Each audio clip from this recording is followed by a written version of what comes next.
Where they are paying a tax today is with inflation. Inflation affects everybody, but it affects them more, and they're feeling it badly. That's going to be difficult for the Fed to do without causing a recession. The inefficiency of real estate, you have a much greater ability to navigate deflationary corrections in the market. What's that mean? That means every 4 years, inflation rate of 18%, that your purchasing power of your dollars or your nest egg or your retirement plan have just been cut in half by 50%. You can't keep doing what you've been doing. Even though today you might say, I'm pretty darn successful. I have a business. I have a practice. I'm paying off a lot of debt. I'm getting out of debt. You see things in the last decade or so working in your favor. Well, again, because coming out of the 2008 recession, it's been pretty much an upshot in the economy overall, in all assets, businesses and investments, stock market, real estate. Everything's been good because we've had this cheap money. We've had cheap money and a lot of stimulus, which if you've got any kind of assets, investments in assets, then those have done well. The problem is the middle class, lower middle class, and those even below that level are the ones who really pay the price. They're the ones that can't take this inflation because they're living paycheck to paycheck. There is no room for these high prices. And so the government realizes that and thinking about, in general, progressives, more liberal people, are in the middle class, lower middle class, because they're used to the freebies. They're used to entitlements. They're used to the government. They're typically, not, again, I'm being general about this, but a lot of that group of people get the entitlements, and many of them don't pay any taxes at all. So where they are paying a tax today is with inflation. Inflation affects everybody, but it affects them more because they don't, again, have the margin. So they're the ones being affected, even though they're not writing a check, they're not paying taxes to the IRS, they feel it, and they're feeling it badly.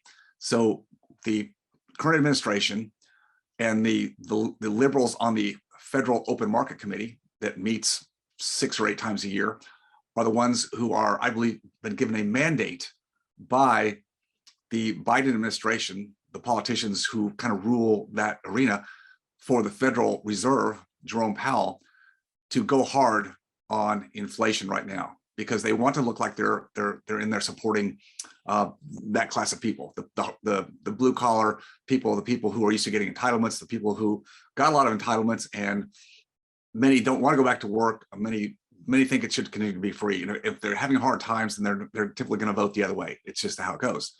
So I think there's going to be a hard press for Jerome Powell and the Fed to do what they need to make the numbers of inflation go down going into the midterms elections, which happen in early November of this year. That's going to be difficult for the Fed to do without causing a recession, potentially worse. It's all potential. I'm not making any grand statements, but I think the potential is going to be for them to try to go hard on inflation, which is going to cause corrections or deflation in some of the asset class bubbles, which is the stock market, Wall Street, and also in real estate. Look, they're both going to cool off. Wall Street typically, when it comes down like in an elevator shaft. It comes down hard and fast. Real estate, fortunately, because it's an inefficient market and you can't just liquidate real estate quickly, it's slower. It still will be affected. I can go back to all of the other recessions that I documented in my own life and show you that yes, real estate is affected, but not in the same way that Wall Street is. The inefficiency of real estate, alternative investments, and your own business as well. You have your own business. You have a much greater ability to navigate deflationary corrections in the market. When you're on Wall Street, you're just buying the market, whatever the market does. And when the market goes up, it's wonderful.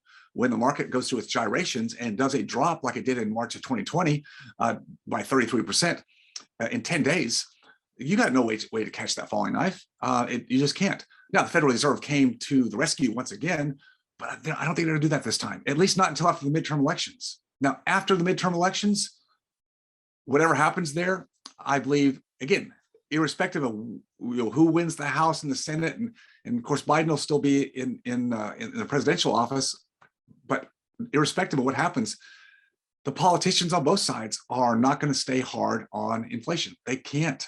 They're just going to get through the midterms, and then I think they're going to open things back up again. They're going to drop interest rates. They'll go back to quantitative easing, which I haven't even touched on that yet. It's in the book, but the quantitative easing is going back and buying more bonds and mortgage-backed securities, Right now, they're also, besides raising interest rates, they're also tapering that back, that quantitative easing called now quantitative tightening. Putting those two things together, that's where I see the perfect storm for a recession, a major correction. So be prepared for that. Again, if you're a long player, you can ride through these things, but I've always found that the stability of real estate, even in down cycles, has been a lot easier for me to deal with because it's not about the accumulation. It's not about the value per se. I mean, we want value. We want value that will keep pace with inflation.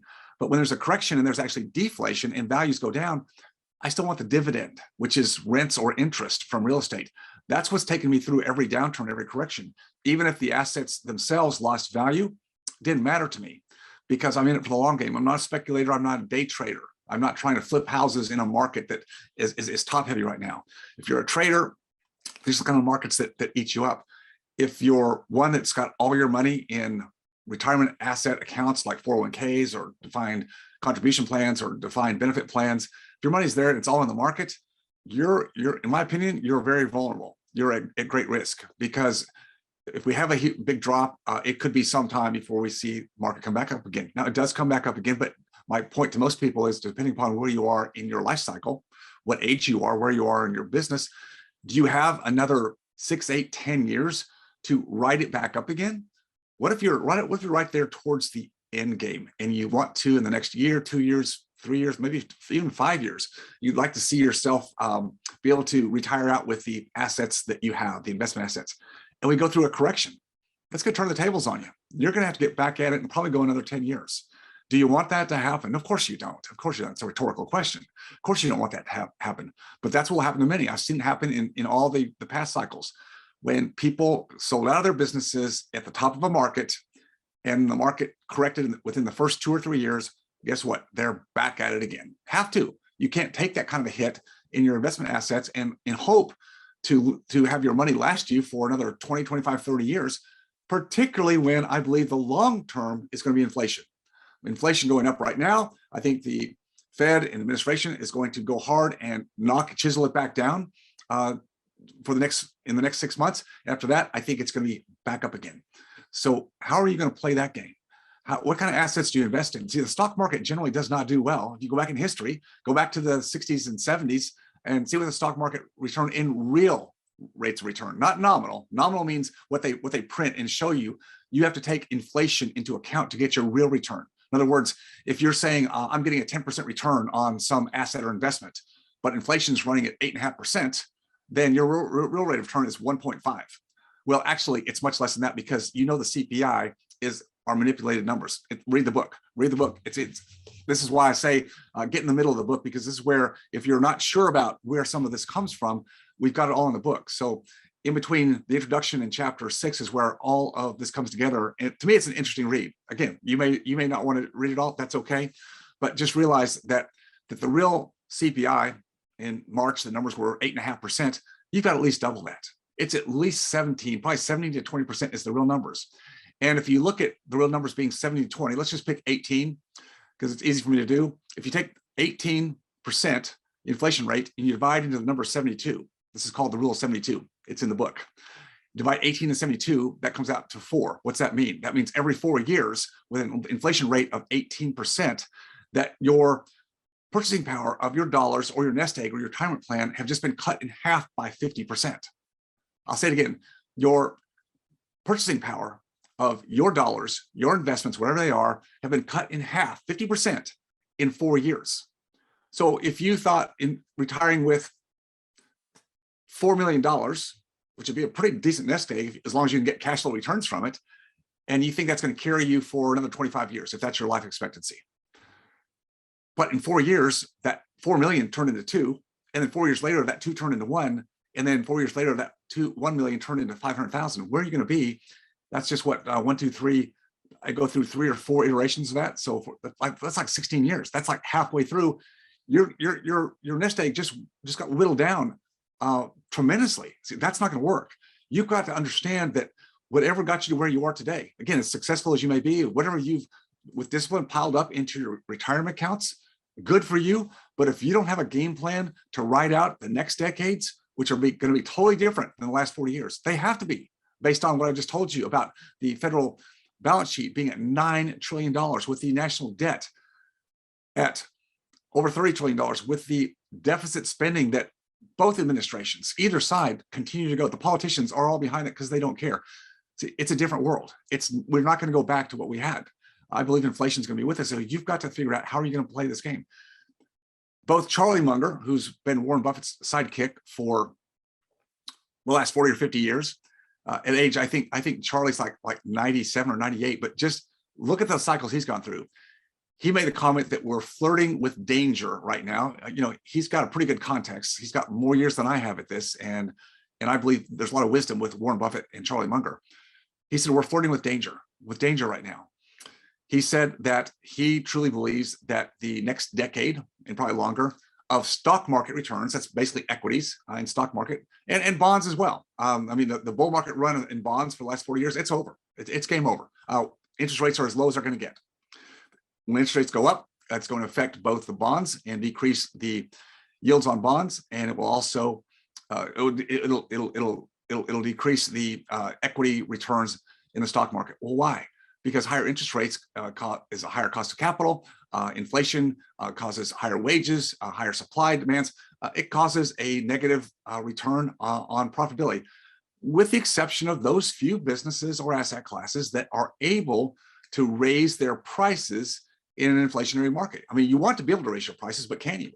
Well, most people in healthcare today, my friends, my colleagues in dentistry, veterinary medicine, and physicians, MD, medical care, they're under the constraints of insurance. Insurance is locking things down. So if you can't be raising your prices to stay in line with what I just said the inflation rate was, not 8.5%, it's like 17 to 20%. If you can't raise your prices, and you can't, if you're locked down by insurance, if you're dictated to by insurance or outside forces, then you're going downhill.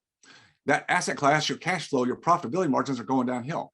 Not to say your investments, most of your investments in the stock market, just because they're probably very generalized and very diversified, which is what everybody tells you to do: diversify, diversify, diversify. Well, I think, again, Charlie Munger would say diversification beyond about 4 or 5 strong asset classes or investments is ridiculous.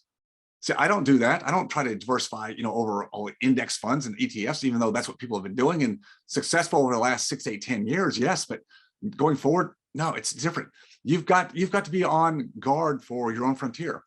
If you want to make it through the latter parts of your life, if you want to be able to pass something on to your kids, I don't think it's just about money. I think it's about also resources and wisdom. How are you teaching them to navigate going forward? Is it all about college degrees today? Is it all about going to Harvard, Yale to get it? I don't think so. I think it's ridiculous. Is it going and having $700,000 of student loan debt going to college and 4 years of some kind of professional school, which is what I see a lot of my dental colleagues' kids going through right now? I'm not saying you shouldn't if you think that's what you want to do, but boy, I'd help my kids or the people I care about open their eyes. Open your eyes. That's a ball and chain. That debt is a ball and chain that's not going to be easy to release. It's a huge drag on freedom. A huge drag on freedom. If you enjoyed watching or learning from this video, please leave a like and subscribe to my channel for more content. If you have a question about any of my content or this specific video, just please leave a comment down below. And as always, stay focused on your freedom. I'll see you next time.